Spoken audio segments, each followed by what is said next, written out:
watching. I am Lupita and I'm here with my teammates. I am Beatriz. And hi, my name is Marco. Okay, and today we will be demonstrating to you an activity based on Holmes Chapter 3, and we've decided to call our activity Choosing the Right Word. This activity is intended for a small group of 10 students who are at B2 level of English.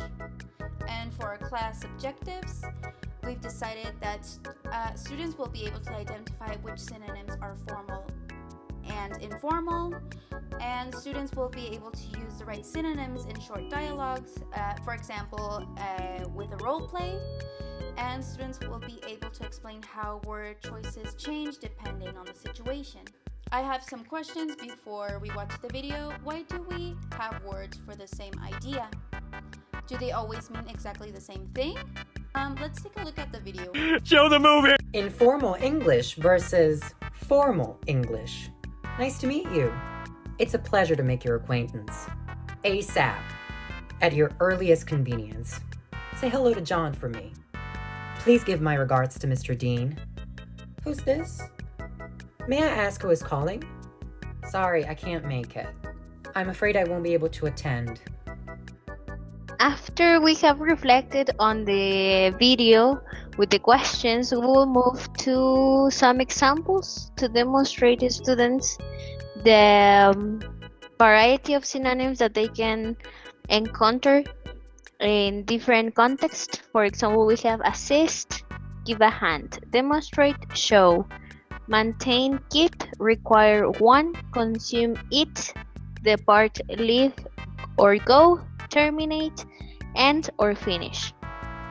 So these words are useful for students to identify the different words that we can use to express the same idea.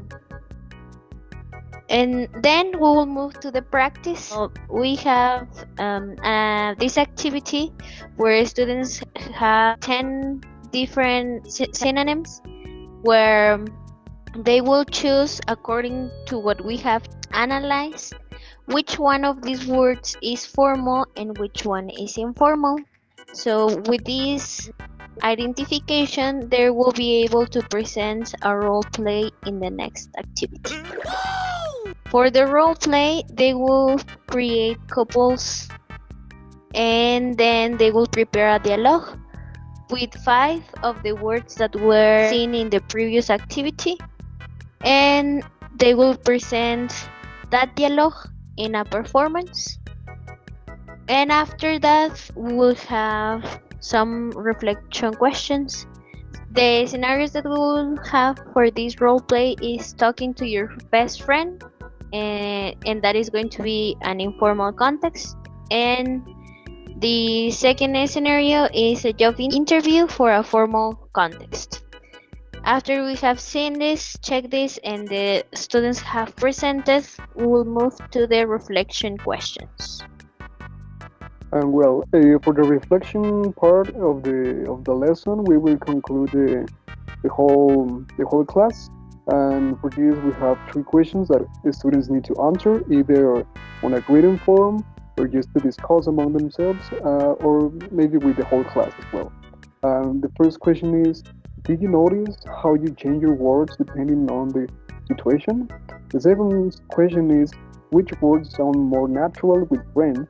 And the last question is, which words sound more professional in an interview? After students discuss their ideas, what they thought, after providing them the opportunity to reflect, we will conclude the activity. Now in this part of the video discussion, it's time for us to try to connect what we've checked so far during the lesson with the concepts we have seen so far in the social linguistics class. We decided to implement what we have seen in Holmes Chapter 3. We focus mainly on language registers and language choice. We can see language registers in the activity where we provided students with different synonyms.